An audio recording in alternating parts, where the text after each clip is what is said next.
Okay, so this is the RTX 5060 Ti 16 GB Zotac twin-edge version of the GPU. You can see the specs right here. Paired with a 9800X 3D and 64 GB of DDR5 memory. Everything is running at base speeds and the latest driver 595.97 with the beta version enabled for the 6X MFG. So you guys want this enabled. Opt in for the access for beta or experimental features to actually get this to work, okay? And once you've done that, what you gotta do is go to program settings in the graphics tab, and then whatever game you want which supports it, you can go to the official NVIDIA site to see what all games are supported that you can override in the NVIDIA app.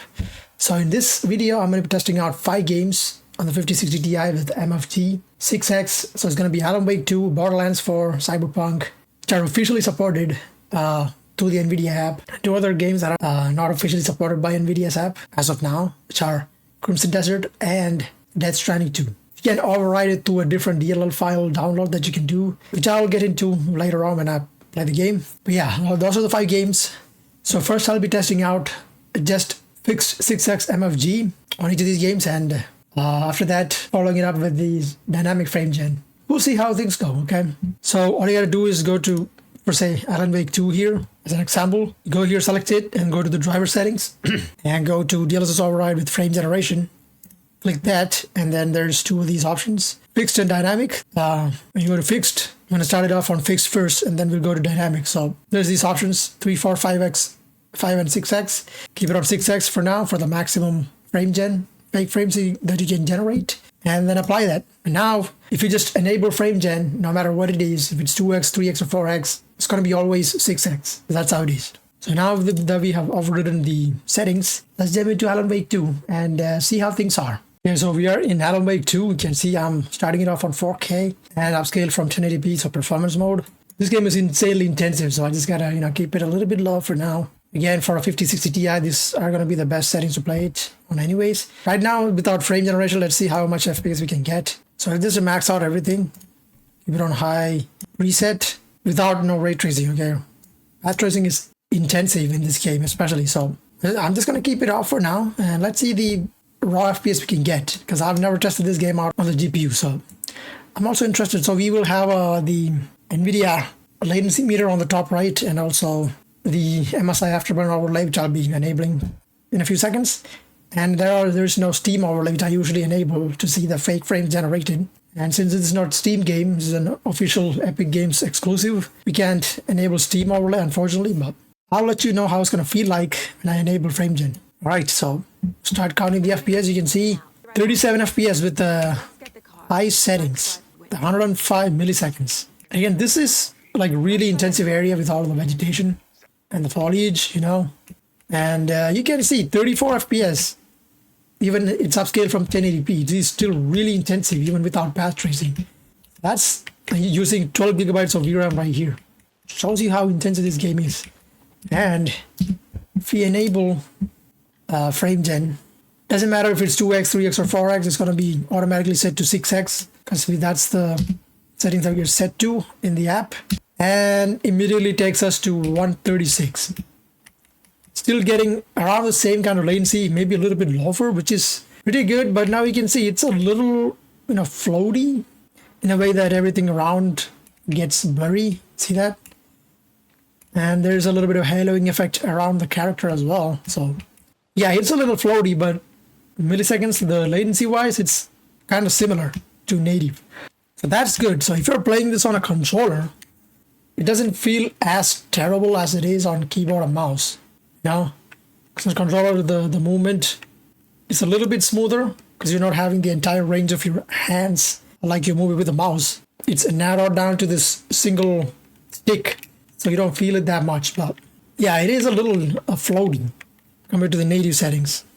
But yeah, that's 6X FT, man. It says you can get 150 FPS maxed out without path tracing though. So now let me just turn on path tracing and see how that's gonna be.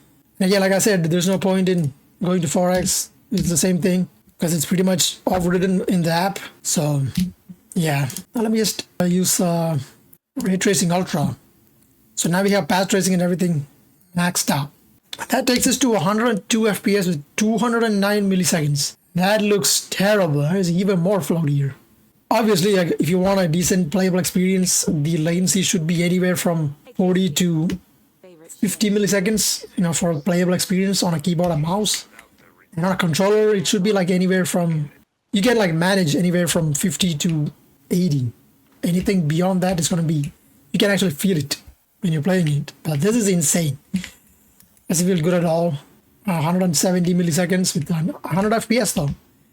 So I guess it's upscaled from 15 or 20 FPS pretty much, I guess. So if I turn off frame gen, 22 is the base frames that we can get, but since it's 6x FT, it's gonna lower down the base frames to maybe 15 or 12, something like that, to get it up to that mark. That's how it works. Even with this, the latency still remains the same. You can see that 170. So if you turn it off or on, the only difference that you get is the visual clarity or blurriness that you can feel. Right now it's not that blurry. See, when you do this, it's way more clear. If you have frame gen on, it's like everything is floaty and everything feels like so smooth because of the fake frames, Yeah, I guess you guys get an idea how it's gonna be. But now let's see something that's realistic, which is gonna be 1440p. Which is what most people will be playing on with a 5060 Ti. So instead of going to performance, let's just keep it to quality and have it off, maxing it out. It's gonna have us pretty much the same kind of performance, 25 FPS, using 12 gigabytes of VRAM and 160 milliseconds latency. But this is like way more playable. You can get even up to 30 FPS. It's way better, So what if I go ahead and turn on frame gen, taking us all the way to 128. So yeah, it's back to the floatiness again. But now the latency is even lowered to 137. So playing it without it has higher latency compared to actually having it turned on. It's kind of crazy, So it shows you how far the technology has come over the last 2 years. Because I remember like back when the 50 series came out, and if you enable frame gen, the latency was terrible. And I was like against it by all means. But now it's like the latency is reduced when you have even higher faker frames, So I don't know what to think about it. This is still floaty on the keyboard and mouse. On a controller, it feels way better. Believe it or not, it feels way better on a controller. So if you're a controller player, this might be it for you. This might be a really good feature. As a keyboard and mouse player, I don't like it that much. Again, if I go to graphics and turn off ray tracing, that takes us to all the way to 200. And now with 76 milliseconds, that's way better. And now it feels like that's instantaneous on the controller. On a keyboard and mouse, it feels really good. So say if you just turn off frame path tracing or ray tracing and just play it as it is with 6x frame gen, I think that's a good way to play it. This is pretty good. This feels actually good. Even with 90 milliseconds on the screen, it is responsive, pretty responsive. Not as blurry as it was with path tracing, so yeah. Now let's turn it off and go to dynamic frame gen and see what that's going to help us achieve. Okay, now I'm going to go to dynamic frame gen up to 6x, like that. Actually, maximum frame rate, you can try getting to 120, because 120 seems to be a realistic expectations, because you want the game to struggle. I'm going to play it on 4K, so on 4K it's going to be really hard for the GPU to keep up to 120 FPS, because, there's really no point if you can get 120 FPS base and then having this turned on. There's literally no point. So the objective is to make the game struggle to get to even 50 FPS and then use 6x frame gen to be able to catch up to 120 and cap it there. So let's see. All right, so we're back in here on 4K with the 4x, frame gen turned on, and ultra settings with ray tracing ultra. So path tracing is on. Okay, let's see that. See if it's able to get it to 60 FPS consistently, or 120 FPS, which is not possible. You can see 99 is the max you can get. So with 6x frame gen, you cannot get it to 120, unfortunately, because it's just, the card is not just capable of doing that, even with 6x frame gen. So and now it's like really terrible. It can make you dizzy. You keep doing this for a few minutes, it can hypnotize me. All right, so it's not going to be possible, so let me just turn it off. Turn off ray tracing. And now we are getting 113 FPS. Actually, no, 120 FPS. You can see that with 74 milliseconds. So it's trying to keep it us to 120 FPS, which is really good. Now it doesn't feel as floaty as it was with fixed 6x frame gen, you know. So I'd say this is pretty good, guys. I know it's fluctuating here and there to 110 and 112, but it's always trying to get back to 120 FPS. So 6x dynamic frame gen it's kind of good, man. I'm kind of liking this. 22 milliseconds over here. That's pretty good, I'm not gonna lie. So right now it's 124, but it's not gonna matter, you know. So I believe like with that turned on, you cannot turn on VSync, which automatically caps the FPS, you know, to some degree. Usually to your refresh rate on the screen. But yeah, I don't think you can enable that with FrameGen enabled. But yeah, this is a really good feature. I don't feel as floaty as it was with fixed FrameGen. So dynamic FrameGen on Alan Wake 2 is pretty solid. Okay, I like that. So I say enable dynamic FrameGen if you have a 50 series card, if you want to play Alan Wake 2, you know, without any issues. It's a solid implementation. I don't see it as bad as it was with fixed FrameGen, because it's now like deciding what FrameGen mode it has to rely on to get you to that frame rate cap target. Right now, I think it's using 4x and 6x, you know, going back and forth to get you that stable kind of performance, which is good. And again, it's not like stable 120 FPS all the time. It depends on the scene and the GPU's capability. But here, yeah. So there you have it. That's Alan Wake 2. Pretty good so far. Now let's move on to the next game. And next up, we got Cyberpunk. You can see 6x frame gen right here, fixed. Okay, so let's jump into the game and see what Cyberpunk has to do. Right, time for some Cyberpunk now. You can see we are on 4K with performance mode and maxing everything out on path tracing. So we are ray tracing overdrive preset basically. You can see right here. All right, everything is maxed out. This is fixed 6x frame gen, okay? Takes us to 135 FPS, but this is, now we have Steam overlay, so you can see it's upscaled from 22 FPS. 22 FPS with the, yeah, upscaled to 126 FPS. And but in this game, you can see all the artifacting around the edges of the screen. I don't know if you can see that on YouTube, but I can definitely see that behind the car. See that? Doesn't look that great. And again, I've seen this on the 5080 as well. With 6x frame gen, there's a lot of abnormalities that happens with it enabled. 115 FPS. But 115 FPS on path tracing is actually really impressive. You can see those UI elements like really shaking, you know. So it's not perfect, but again, it's expected, you know. So I'm gonna turn it down to 1440p. Actually, before that, let me just turn off frame gen. And turning off frame gen gets us to 25 FPS. So it's pretty much accurate, you know, it was upscaled from 22 to 153 or something like that, so it wasn't that bad.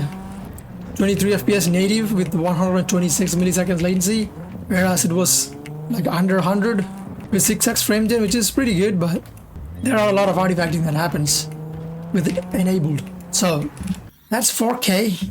Now let me just go to 1440p. I'm gonna put it to DLSS quality again. Now let's see without frame gen. Without frame gen, you can get 32 FPS. Right now it's upscaled from 1080p because that's what DLSS quality is on 1440p. Getting 33 FPS. And again, this is one of the most intensive areas in the game. Dockdown, 30 FPS base. Again, expected, but why am I going to load game? What the hell am I doing? So let me just turn on frame gen. 6x frame gen will get us to 150 FPS, pretty much. With 110 milliseconds latency. Actually, no, it's going down to 89, 90. Okay. And right now the artifacting has reduced. I don't see the artifacting around the edges of the screen, but behind the car there is some artifacting. And also these paper pieces I tested last time on 5080, those are still present. If you pay attention to these paper pieces, you can see the trails behind it, like really jittery, shaky paper trails for some reason. That shouldn't be there. Yeah, these are the artifacting effects that comes with 6x frame gen as of now. You know, the game doesn't natively support it yet, so that's another issue. That's one of the issues that comes with this in Cyberpunk. We didn't see any of these things in Alan Wake 2. Maybe it's because it was just the jungle area that I just tested. Maybe it's gonna be apparent in a different area. I don't know. But the initial impressions on Alan Wake 2 was pretty good. So this is with fixed 6x FT, but now let's see with dynamic. Quit the game, go back in here, and then use dynamic up to 6x. Try to get 120 again. Seems to be more than enough for a game like this, you know. And now let's see. Okay, back to 4K resolution on performance mode and path tracing, everything maxed out. Let's see what this can do. Okay, so it's actually able to get us to 120 FPS on performance mode. 106 milliseconds latency. But look at that, the UI elements are still kind of jittery. I want to check the paper pieces again, you know, paper piece test. Look at that. Still pretty terrible even with dynamic FT. So, not that great. This can be severely reduced if I just turned off path tracing, I believe. But again, I'm not going to do that because this is a stress test kind of thing. Like if you can like genuinely get to 120 FPS without frame gen, then I don't see a point in testing it out with dynamic frame gen, you know. The idea is to get us to help us get pretty stable 120 FPS with the help of 6x frame gen. But yeah, the artifacting and stuff is still there a little bit around the edges of the video, of the screen. So I don't know about this one, man. Might be a little too much. Maybe if I try turning it off. Let me see. Let's go to high ultra settings. 84 FPS, huh? Just restart the area again. I think it's just bugged. It's only 92 FPS. What the hell is going on over here? Oh, it's DLA. Okay. Alright, what the hell? My bad. If I put it back to performance mode, then it's pretty stable. Now I don't see any artifacting right there. So if the GPU is able to do it, and never mind, it's still there. It's still coming back. But the latency is 63 milliseconds. You can see behind the screen, behind the car. Doesn't look so pleasant at all. And even with these, if you look at these paper pieces, or if those guys say something, and you see the text box, it might be a little buggy. They didn't say anything though. But yeah, the paper pieces are the best example, and it's not great. Look at that. So it's slightly better. You can see like there are no like obvious trails, like if you look at that. But if you look at it closely, then there are some trails. Where are these even spawning out from? Out of thin air, I guess. But yeah, it's not that great on 4K. I go to 1440p. I'm gonna put it to quality mode again. I'm gonna max out on ray tracing overdrive. Apply that. Make sure everything is maxed out to Psycho. And it is trying to get us to 120 FPS, which is its best. And now we can see everything is back again with the trails and everything, the artifacting. So the latency is pretty good though. It's 80 milliseconds, just not bad at all, even though keyboard and mouse. So that's a good side of the dynamic MFG in Cyberpunk. But again, I'm maxing it out. If you turn off path tracing, it might be slightly better, but the artifacting was still there. Now it's going even above 130 FPS. Our capped FPS was 120. It's even going beyond that.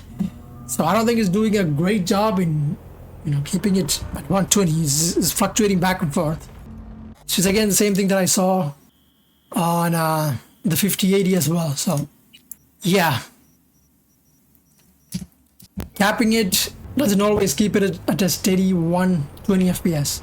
But yeah, it is pretty good. It is trying to do it. When you look at the average, it's like 113, so around that ballpark, but not quite 120 FPS all the time. But it's still in beta mode.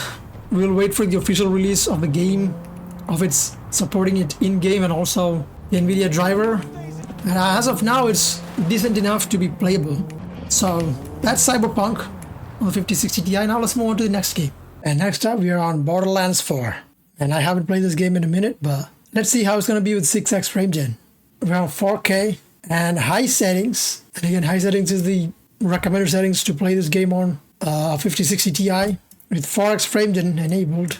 Let's see, man, let's see. Takes you to 200 FPS, okay. With 60 milliseconds, that's actually really playable. Compared to the other two games that we just tested, Alan Wake 2 and Cyberpunk, this is really playable. I mean, yes, we are on high settings, but actually like 6x frame gen is a good idea in this game, man. So again, this is a really terribly optimized game. and 6x frame gen, which gets you this type of performance. It's not actually bad, you know. You can see it's upscaled from 31 FPS. You do a little gunfight here, it's gonna make it worse, or I don't know, let me see. Didn't feel anything weird about that one. Okay, no lag, nothing in a gunfight, that's good. So high settings might be the best way to play it. This is DLSS balanced, not even performance, so which is even better. So what if I go to badass? Badass might be a little too much. Now it's compiling shaders to apply all the settings, and I was gonna max out my CPU. Okay, performance mode and badass settings. It's, you know, you need performance mode to actually max everything out on this game, especially 5060 Ti. So with that settings enabled, you can get 150 FPS, upscale from 24, which is again not as bad as I thought, as it was before when I played the game on the first day.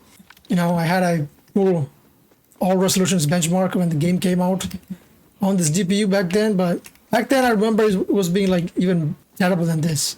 I don't feel it as bad with the latency right now. Feels pretty smooth, you know.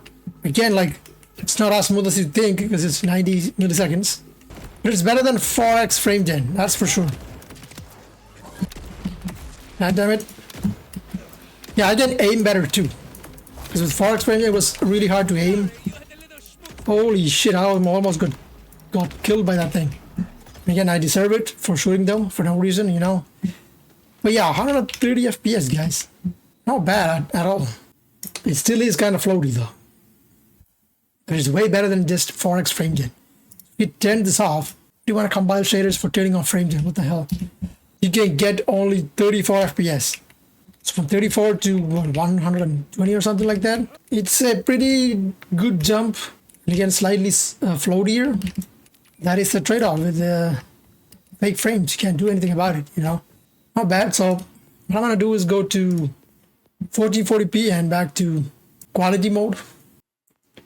Apply those settings. Takes you to 53 FPS, which is not bad. Now it's upscaled from 1080p. And again, on this GPU, I would not go below quality mode on 1080p on any game. It is capable of handling 1440p at 1080p. I mean, at quality upscaling. And shooting didn't feel that bad. I'm out of ammo. What? Yeah, pretty much hit all my shots, so not as bad. What the hell is this? Oh my gosh. Almost got me right there. Might be dead here if I don't heal up. Okay. So, before killing all those guys on, let me just turn on some frame gen. 6x frame gen, let me see.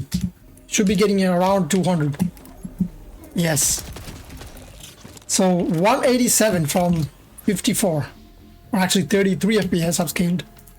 So we lost about, I don't know, quite a few FPS with enabling to 6x frame gen. We lost 20 FPS. That's crazy.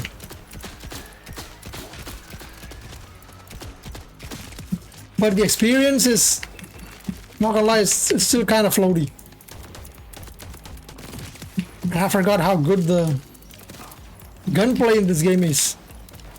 But yeah, 200 FPS, guys. Actually not bad at all.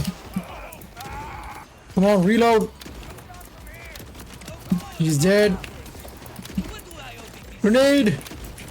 It's pretty much staying on that now 190 mark, which is pretty impressive. Oh my goodness. Okay, I'm hurting. Oh my gosh. It's actually cooking me. So this is actually playable, guys. Even badass settings wasn't playable at all on the release date. I think they have improved a lot of things over the past couple of months. Now it's actually playable. How many shots do you need to kill this guy? Jesus Christ. Yeah, I'm gonna go apeshit. What? He killed me? Just like that? I gotta get out. Ah, this gun is not it. Pretty terrible. So yeah, guys, you can see it's pretty playable on these settings. Okay, that was fun, I'm not gonna lie. But yeah, 190 FPS with 6x frame gen fixed. Now let's turn on dynamic frame gen and see how that's gonna be. For dynamic frame gen, I think we should set it to 144 because we were actually able to get more than 190 FPS in some situations. So that's what I'm gonna try to do. Okay, 144 instead of 120. Let's see. Alright, we're gonna keep it on 1440p for now and see if it's gonna be actually possible. So DLSS quality again and badass settings. Everything is maxed out. 68 milliseconds, like around, no, it's even going down below 46, 47. Okay. Now it's upscaled from 40 to 139, 145. Still pretty good. Okay. In 48, we're set to 144. So the average FPS is 140 right now. It's again pretty good. It's going up to 150. So I say, oh man, with the dynamic frame gen, it's actually really playable on badass settings. Finally, on a 5060. Because the latency is pretty manageable on the keyboard and mouse. It was not the case when the game came out. And on 4x frame gen, wasn't getting us quite enough to this type of performance. The latency was pretty terrible too. But now, man, on 1440p, this is actually really playable. So I say dynamic frame gen doesn't feel as bad as fixed frame gen's latency for some reason, because it's shifting back and forth to adjust. So I'd say dynamic frame gen is definitely the way to go for Borderlands 4 if you have a 50 series card. You know what I'm saying? So now, right now it's like 165 even. Reload fast.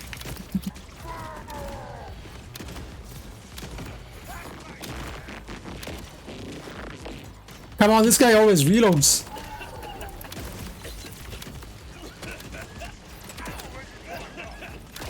Oh my gosh. Yeah. It's actually really playable, guys, on badass settings. This was not a thing when the game came out. So 6x frame gen actually helps the game really better than I expected. I might die here anytime. What the hell was that? 153. I'm getting surrounded by everything. Oh my goodness. So let me just quickly change the settings to 4K. Might be a little too much. 5 settings.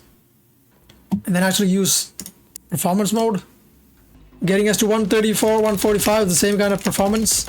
So, actually playable, guys. So even on 4K with performance upscaling, it is playable. Finally on Borderlands with a 5060 Ti 16 gigabytes. You can see it's using 12 gigabytes of VRAM. What the hell is that? Oh, this thing. I see. Oh my goodness. Can I actually die here? Oh, that was close. That was pretty close. Okay. I said, man, if you have a 4K monitor, use dynamic frame gen and keep it on performance mode, and you can play the game really pretty solid. 82 milliseconds is kind of terrible, but it is kind of manageable, especially if you're playing on a controller. Again, depends on what input you choose to go with. Keyboard and mouse is going to be a little rough. Going to be a little floaty, but you can see I'm managing to hit all the shots. That's not the case during the game release. Even with 4x frame gen, it was pretty terrible. Yeah, if you're like okay with this floatiness, you can play it on keyboard and mouse, or just stick to 1440p. It's gonna be a way better experience anyways. This is just a test, you know. Borderlands 4 so far, I don't see any artifacting or anything of crazy. You can see everything is pretty stable with the UI elements and everything. So Borderlands 4 is way better than I expected with dynamic frame gen. So that's good. Now let's move on to the 2 other games that doesn't officially support it yet to NVIDIA app. Alright, the next game is going to be Crimson Desert. Pretty recent game, really popular. And I've done already a lot of different benchmarks, separate benchmarks on this game on different GPUs. So if you guys want to check those out, you can check it out in the channel. Feel free. But yeah, this one is going to be 6x frame gen. And you can see it's only fixed, allowed up to 4x. So it's not officially supported by NVIDIA to go up to 6x in the app yet. And no dynamic frame gen available as well. So in order for this to work on this game, dynamic frame gen is not available, but just the 6x frame gen is doable by downloading certain files, some DLL files. So if you guys want to check that out, how I made it, you can check out my previous video or the 5080 video that I made. It's going to be linked in the description or anywhere in the video right now. So you can just click on that and learn how to do it, because this video is going to be already a long video. I don't want to make it even longer by showing you all the tutorial stuff. So keep it to that. And let's jump into the game now. Alright, we're in the game. Okay, you guys can see here, we're on 4K. This is 4 performance mode and 6x frame gen is available. And there is no way to enable dynamic frame gen because it's not an option in the game. So we have this. I'm actually going to use 4.5 because this is a 50 series card. Should be able to handle it pretty well. And we got 16 gigabytes of VRAM. Not that it matters because he's only using 5 gigabytes right now for some reason. And let's enable ray reconstruction as well, because why not? Alright, we're in the game. Getting 130 FPS. And again, I did make a whole video for the 5060 Ti. If you guys want to check that out, it's going to be up in the video somewhere. When did I end up here? I don't remember stopping the game off of here. Where the hell am I? Anyways, it doesn't matter. 128 FPS, 130 here with the ray reconstruction turned on. And again, you can see it's not perfect. The UI elements are a little jittery. You can see that, especially the mini map and the stamina bar. And behind him, there's a lot of trails and artifacting happening as usual with 6x frame gen. So far we've seen. So it's not perfect in this game either, you know, but it's playable though. You can get 160 milliseconds, which is not terrible on a controller. It's pretty responsive, upscaled from 21 FPS. So it's not terrible. It's actually really doable right here. But that's 4K. Getting close to 100 FPS. That's performance mode. What about use if you turn off ray reconstruction, you can pretty much get even higher FPS. Turn that off, you get 184, but that just made the shadows on this vegetation look absolutely terrible for some reason. I don't know why. Does it look that great at all now? Looks way more shittier. What the hell is going on? Look at this. Not just that, the entire character. Wait a minute. Yeah, cinematic, everything maxed out, but why does it look so terrible now without ray reconstruction? It's kind of awkward. Especially with the motion. You can see the hair on the horse. It looks really pixelated, especially like even on the ground. Just like that artifacting that we had on the edge of the screen, like in Cyberpunk. But the thing is, there's no jitteriness in the UI. You know, look at the minimap. It looks pretty stable. Oh, okay. It's kind of strange. It was not the case with the 5080. 5080 was jittery, like so much shaking, even with the ray reconstruction turned off. 175 FPS. We go to 1440p and then use DLAA, and that it's actually really good. 200 FPS upscale from 32 with 74 millisecond latency. But yeah, the shadows look kind of weird, terrible. If you don't look at that, then just don't pay attention to that. Keep looking straight. And I think it's not a bad visual, but it is quite distracting, especially if you're on a horse exploring the world like this. Man, the jump from having ray reconstruction turned on to off was pretty noticeable. Let me turn it back on again. That's just instantaneous switch on. Now everything looks really sharp and clear. Wow. But the milliseconds, look at that. 130 milliseconds that's kind of terrible, guys. I'm not gonna lie. And now I think the jitteriness is back. Doesn't look so stable anymore. Yeah. I can see the minimap is shaky, especially when you turn around. Vandalism. What did I do? Just destroying their crops. My bad, I'm just doing a little benchmark. 100 FPS though. But yeah, right now I can actually feel the floatiness even on a controller. Not worth it. 1440p, I think you definitely need to go to quality mode to make it work better. Takes you to 169 FPS. Yeah, now it's way better. And 92 milliseconds actually doable on a controller. Keyboard and mouse, it is noticeable. It's kind of floaty. But if you're playing on a controller, this is totally playable. 158 FPS. Okay. Using only 7.5 gigabytes of VRAM. I don't know why this game never uses more than 10 gigabytes of VRAM for anything. It's insane. Yeah, that's Crimson Desert. Unfortunately, we don't have the option to enable dynamic frame gen. When the game officially supports it, we'll be doing that as well. For now, this is pretty good. No, not terrible. There are some artifacting, but Can't do anything about it.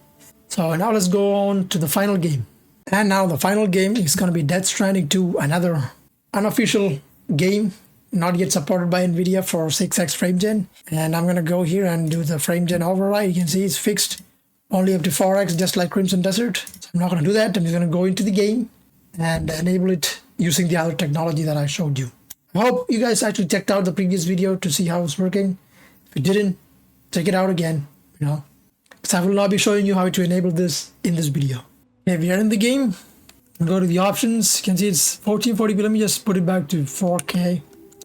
And if I go to the frame gen section, you can see it's all the way up to 6x. It wasn't a thing until I added all those DLL files. And we are maxing everything out except no ray tracing.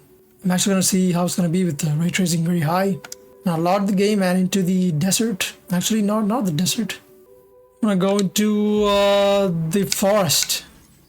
You can see 150 FPS, but again, the artifacting that happens, especially on the UI elements, that's the biggest issue with this technology 6x frame gen so far, that the UI elements starts to glitch out, really bad smearing or artifacting, whatever you want to call it. Look at that objective marker, pretty terrible. And again, around the character, it's pretty terrible as well, with all the ghosting. And I think this is DLAA. Oh, this DLS is balanced. You go to performance mode, especially with ray tracing very high. Performance mode will be the best way to play it. Now the ghosting has reduced severely, but the UI elements flickering is still there. It's still kind of shaky. And 79 milliseconds on a controller is actually playable. Keyboard and mouse also actually feels really responsive in this game. Okay, that's great.